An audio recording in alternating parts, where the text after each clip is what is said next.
North Dakota State has finally gone from the FCS. And I believe I speak for all of their competitors to say they are glad they're gone. After all the titles they've won in the better part of the last 15 years, the void at first seems like it's equal opportunity. Anybody can go out there and win a national title. And then you realize that Montana State and Montana still exist in the FCS. They're coming into 2026 as number 1 and number 2 on the preseason polls. They actually faced off in the championship semifinal round, where Montana State didn't just get the victory, but went on to win the whole thing. And the real question this season is no longer about them going out there trying to win a national title. Just about everybody knows, including the people who vote on the polls, that they're supposed to be there when the dust settles. The question is, how long will it even make sense anymore for them to stay in the FCS? In the case of North Dakota State, we almost never really believed it was going to happen. They had won 10 national championships in the FCS, and the first of which dates all the way back to 2011. The reason why I remember is because I attended an FCS program that actually played them during that first championship season. So yeah, I've been paying attention to this narrative for a while. But Montana and Montana State are both very good in their own right. That's not even saying it accurately, because I'm going to break it down. Montana State is now the reigning national champion.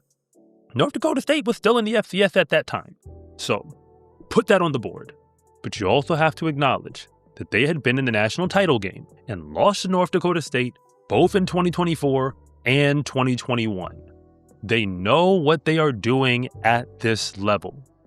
The question isn't, can they continue to win? That has essentially been the standard. But when you actually look at the dollars and cents, is there a real reason to stay at that level?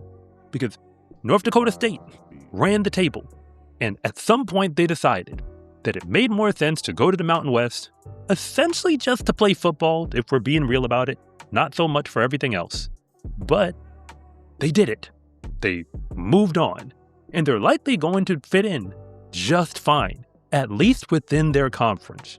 But if you're looking at Montana, things get a little bit more interesting, because they lost the national championship game in 2023, but otherwise, they've continued to make the FCS playoffs. They know how to win, but they also have to go through Montana State to pull it off.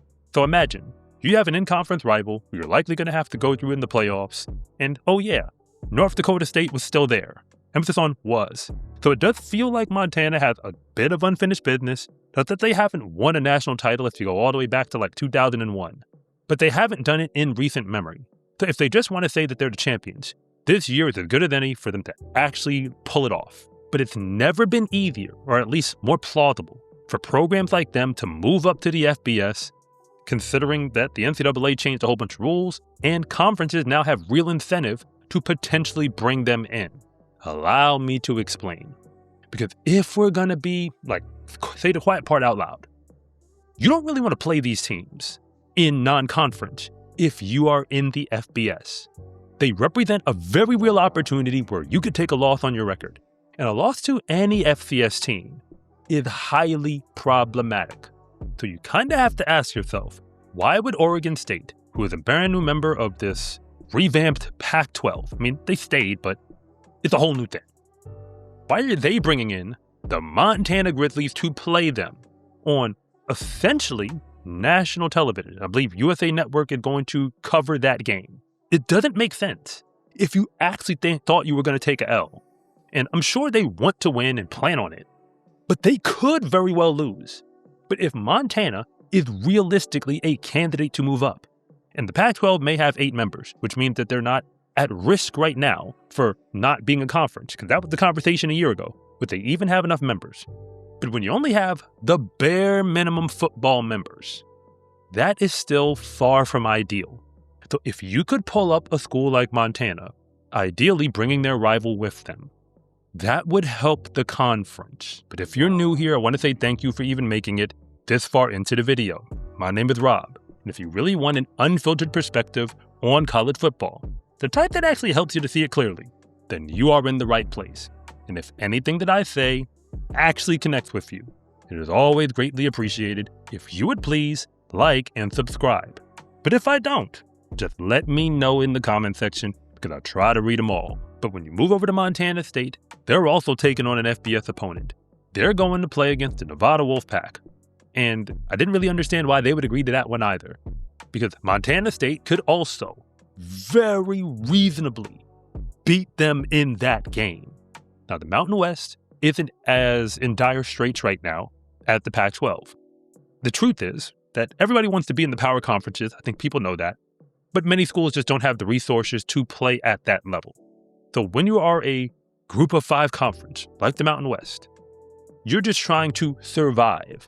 Thrive may not necessarily be the end goal, but as long as you have enough teams that are comfortable staying there, or at least don't feel like they can leave, you should be okay. And the Mountain West brought in Northern Illinois, and of course North Dakota State, which starts to raise the reason or bring up additional context on why adding a Montana and a Montana State, just from like a geographical region standpoint, might make sense. I mean, it's still a whole lot of travel for a football program. If they can figure out what they're doing with the other sports programs in the conference, then that would help. Because it seems like that's what North Dakota State did.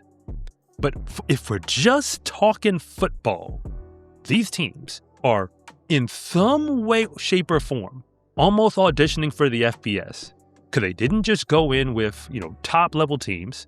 Granted, those teams probably really don't want, like, power conference programs to take a shot at a school like this that could actually beat them. So it makes more sense that if they were going to play an FBS opponent, they would represent conferences that geographically they could move into, conferences that might have an incentive to bring them in.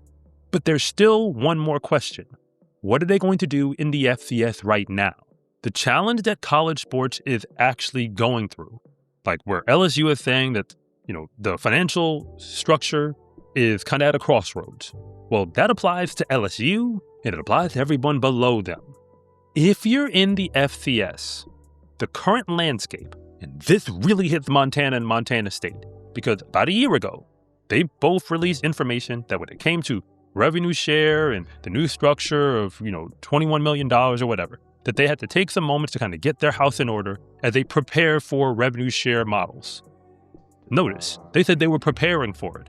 That would mean that by 2026 and going forward, that they're now starting to kind of settle in to what they think their future is going to be for football and beyond. But let's be real, it's mostly about football.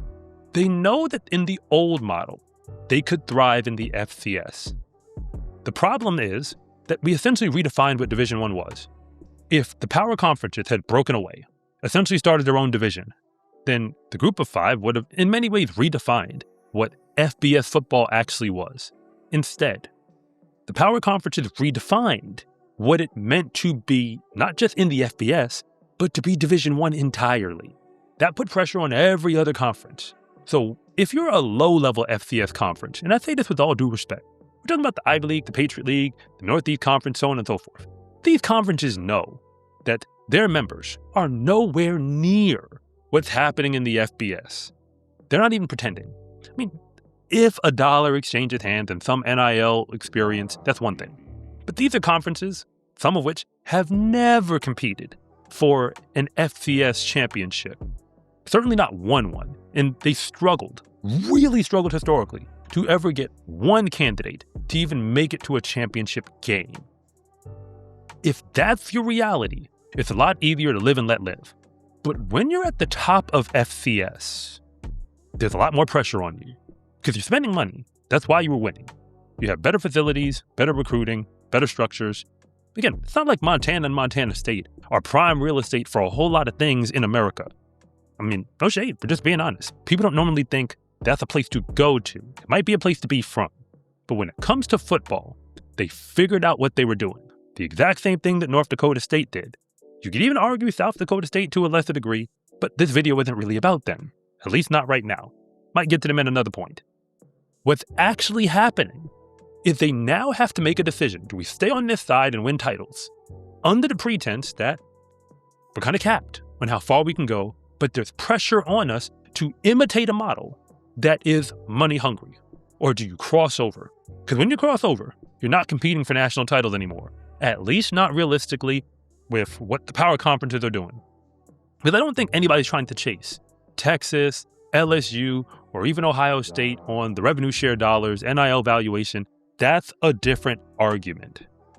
But if you can maintain your rivalries, that part right there, and bring them with you to essentially an area where you would have more visibility, bigger games, bigger television coverage, etc., you can augment the money, which gets you more cash going in to fund towards everything else.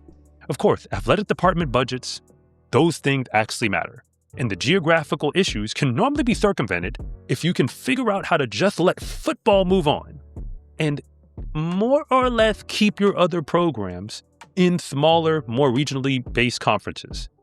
People don't seem to notice that Army and Navy, they might be playing FBS football, but in every single other sport, they are in the Patriot League, which plays football, but does it in the FCS. And not even all that well, if we're being honest.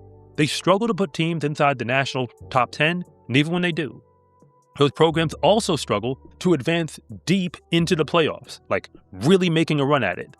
Lehigh University might be the best candidate to do it this year, and for that matter, they were last year. But being a candidate isn't the same thing as actually making a run.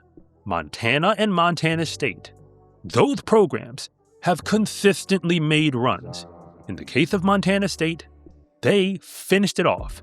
They took home the title. This year, they're projected to do it again. And if they don't, Montana would probably be your best bet to stop them.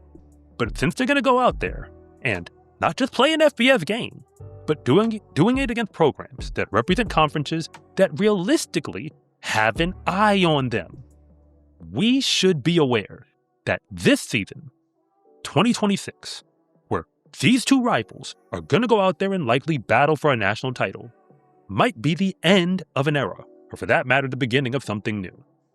If you actually made it all the way to the end of this video, I do have to admit that thank you doesn't do it justice anymore because you are a real one.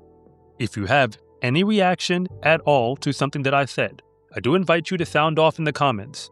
I don't always get to respond to everything, but I do the absolute best that I can to read them all. If nothing else, and you really just want to see more content like this, it is always greatly appreciated if you would please like and subscribe.